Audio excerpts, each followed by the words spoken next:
Hello student, YouTube की इस online classes में आज हम बात करेंगे thermal engineering and gas dynamic subject के एक और मोस्ट इम्पोर्टेंट टॉपिक के बारे में, जो कि यूनिट 4 पर बेस्ड है। जैसे कि यूनिट 4 के अंदर हम एयर कंप्रेशर के बारे में स्टडी कर रहे हैं, और इससे पहले वाले वीडियो लेक्चर में मैंने आपको इस पे बेस्ड एक न्यूमेरिकल सॉल्व करवाया है, जो कि बेस्ड है किसके ऊपर, work done by reciprocating air compressor without clearance volume. जैसा कि हमने देखा था कि जो रेसिप्रोकेटिंग एयर कंप्रेसर है या single stage reciprocating air compressor है, उसके वर्क डन को हम 2 वे में फाइंड करते हैं। पहला जो है वो था आपका विदाउट यूजिंग क्लियरेंस वॉल्यूम, अब जो सेकंड है ये है आपका विथ यूजिंग क्लियरेंस वॉल्यूम। तो दोनों टॉपिक वेरी इंपॉर्टेंट टॉपिक है। इन टॉपिक्स के रिस्पेक्ट में हम वर्क डन फाइंड करते हैं, देन उसके न्यूमेरिकल सॉल्व करते हैं।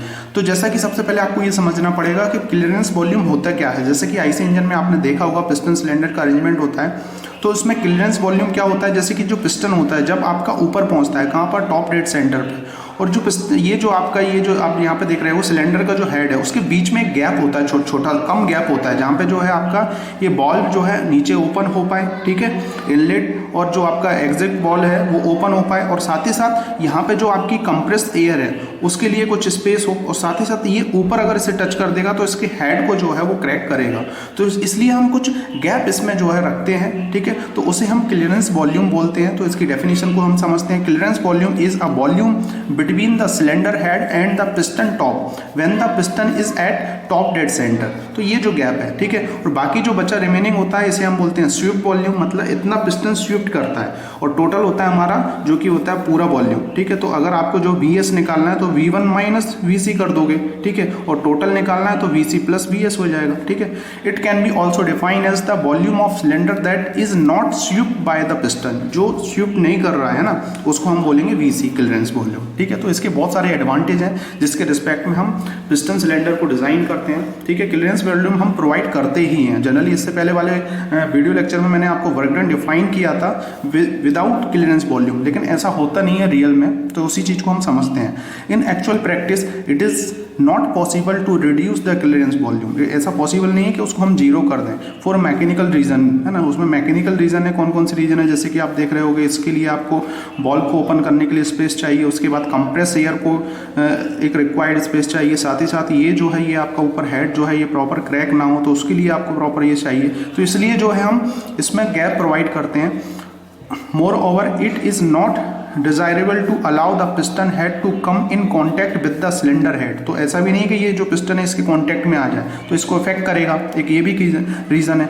इन addition to this the passage leading to the inlet and outlet valve always contribute to clearance volume. तो ये जो पैसेज आपके इनलेट एंड जो लगा हुआ है, एक प्रेशर एग्जिट बॉल जो लगा हुआ है, इसमें भी ये जनरली ओपन और क्लोज होता है, तो उसके रिस्पेक्ट में भी जो है हम बहुत सारे इसका एडवांटेज है जो कि हम क्लियरेंस वॉल्यूम प्रोवाइड करते हैं, ठीक है। तो इसके रिस्पेक्ट में हमें वर्क डन फाइंड करना है, तो उसके रिस्पेक्ट में अब जो है आपको क्या करना पड़ेगा, देखो VC को ये जो है हम इसको बोलते हैं क्या, कंट्रोल क्लियरेंस वॉल्यूम, और VS होता है आपका स्वीप्ट वॉल्यूम। तो यहाँ पे आपका टोटल हो जाएगा क्या, VS निकालना है तो V1 माइनस VC, ठीक है, जो कि आपका स्वीप्ट वॉल्यूम फाइंड हो जाएगा। तो ये PV डायग्राम है, इसका PV डायग्राम थोड़ा सा अलग बनेगा। यहाँ पर जो है ये पूरा गैप दिख रहा होगा आपको, ये पूरा क्लियरेंस जो है उस गैप को डिफाइन करेगा। इससे पहले वाले वीडियो लेक्चर में ये पोर्शन नहीं था क्योंकि वहाँ पे हमने जीरो कर दिया था क्लियरेंस, लेकिन ऐसा रियल में पॉसिबल होता नहीं है, ठीक है।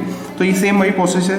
ये नीचे वाली प्रेशर जो है ये आपका लोएस्ट प्रेशर होगा, ऊपर हाईएस्ट प्रेशर होगा। यहाँ पे जो आप देख रहे होगे ये जो है आपका क्या है, सक्शन, देन फिर क्या हो जाएगा, पॉलीट्रोपिक कंप्रेशन, फिर ये जो है डिलीवर कर देगा, और ये फिर दोबारा जो है ये आपका ये क्या हो जाएगा, पिस्टन वापस आएगा, जिसमें हम क्या बोलेंगे इसे, it is also known as polytropic, है ना। इसमें पिस्टन जो है वापस आपका आ जाएगा, फिर ऐसे प्रोसेस चलती रहेगी।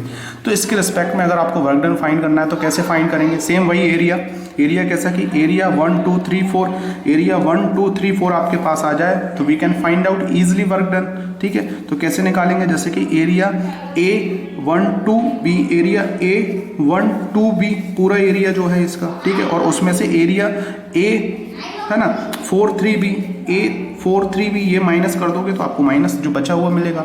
तो ये वाला एरिया जो है हमने ये पूरा आप देख रहे होगे, ये पूरा एरिया भी इससे पहले वाले वीडियो लेक्चर में उसके लिए फॉर्मूला निकाला था हमने पॉलीट्रोपिक के लिए, n/n-1 इंटू P1 V1, फिर ब्रैकेट में P2/P1 की पावर n-1/n-1, ये पॉलीट्रोपिक के लिए, यहाँ गाम हो जाता तो एडियाबैटिक के लिए हो जाता, और ये बाकी बचा हुआ आपका ये वाला एरिया। तो ये आप इसके लिए इक्वेशन हो जाएगी, ये देखो इस टाइप से, ये एरिया प्लस ये एरिया दोनों का ये एरिया हो जाएगा, तो इसके लिए इक्वेशन हो जाएगी। ठीक है, जो कि पॉलीट्रोपिक इंडेक्स के रिस्पेक्ट में ही होगी सेम। जब हम इसको सॉल्व करेंगे तो हमारे पास ये इक्वेशन आएगी और इसको सॉल्व करोगे तो वर्क डन आपका निकलेगा ऐसा n/n-1 into mRT1। T1 temperature आपको दे रखा है जो कि इनलेट टेम्परेचर है। P2/P1 ये क्या होता है आपका कंप्रेशन रेशियो, ये होता है आपका एग्जिस्ट प्रेशर जो होता है, मतलब आप इसको बोल सकते हो डिस्चार्ज प्रेशर, और ये होगा आपका इनलेट प्रेशर। ठीक है, ये हायर होता है, ये लोअर होता है, n-1/n-1। तो it is also a very important types of formula जिस पे बेस्ड न्यूमेरिकल पूछता है। तो इसको आप अच्छे से सॉल्व कीजिए, पीवी डायग्राम को अच्छे से समझिए। ये जो हमने निकाला है इसको हम बोल रहे हैं work done by reciprocating air compressor with clearance volume. Generally दो चीज़ों पे ये निकलता है। सिंगल स्टेज जो हम बात कर रहे हैं, single stage reciprocating air compressor की स्टडी हम कर रहे हैं, उसका वर्क डन आपको निकालना है। तो 2 वे में वर्क डन निकाल सकते हो, with clearance volume and without clearance volume. Without clearance volume जो है हमने निकालने की कोशिश की, लेकिन क्लियरेंस जो है हम प्रोवाइड करते हैं कुछ मैकेनिकल एडवांटेज के लिए, ठीक है, तो इसलिए क्लियरेंस प्रोवाइड करना ही पड़ता है। तो अब इसके रिस्पेक्ट में अगर आप वर्क डन निकालोगे तो ये पूरा वर्क डन अपॉन फिर माइनस ये करना पड़ेगा बाकी जो क्लियरेंस वाला है, ठीक है, VC जो है उसको तो आपको माइनस करना पड़ेगा ना, उतना वर्क डन। तो इसके रिस्पेक्ट में वर्क डन इसका ऐसे निकलेगा। तो होप आपको ये चीज़ें समझ में आ गई होंगी। Thank you for watching this video lecture. अगर आपको ये वीडियो लेक्चर अच्छा लगा हो तो अपने इस यूट्यूब लेक्चर को सब्सक्राइब कीजिए, कमेंट करना ना भूलें, अपने दोस्तों के साथ शेयर करें। मैं कोशिश कर रहा हूँ कि आपको अच्छे से अच्छा कंटेंट दूँ। अगर तो भी कुछ चीज़ें रह जाती हैं तो उसके लिए मैं आपसे क्षमा मांगना चाहूँगा, और बाकी मैं अपनी तरफ से 100% अपना देने की एफर्ट करने की कोशिश कर रहा हूँ विथ मिनिमम इन्वेस्टमेंट, और आपको अच्छे से अच्छी चीज़ें प्रोवाइड कर सकूँ ताकि आप घर पर ही रहकर गेट IAS एंड PSCs की प्रिपरेशन कर पाएँ, और साथ ही साथ इंटरव्यू के पर्पज़ से या बहुत सारी चीज़ें हैं जिसके पर्पज़ से आप अपने आप को इम्प्रूव कर पाएंगे। तो होप आपको ये सब चीज़ें अच्छी लग रही होंगी। अपने दोस्तों के साथ शेयर कीजिए और बने रहिए मेरे साथ। Thank you for watching this video lecture. अब अगले उसमें हम बात करेंगे जो आपका मल्टी जो स्टेज रेसिप्रोकेटिंग एयर कंप्रेसर होता है, और उसके बाद रोटरी की क्लासिफिकेशन और रोटरी का फंक्शन क्या होता है, और उससे जुड़ी हुई कुछ और टेक्निकल चीज़ों को हम समझेंगे। देन इसके बाद इस यूनिट को हम फिनिश करेंगे। तो thank you for watching this video lecture. मिलते हैं नेक्स्ट वीडियो लेक्चर में।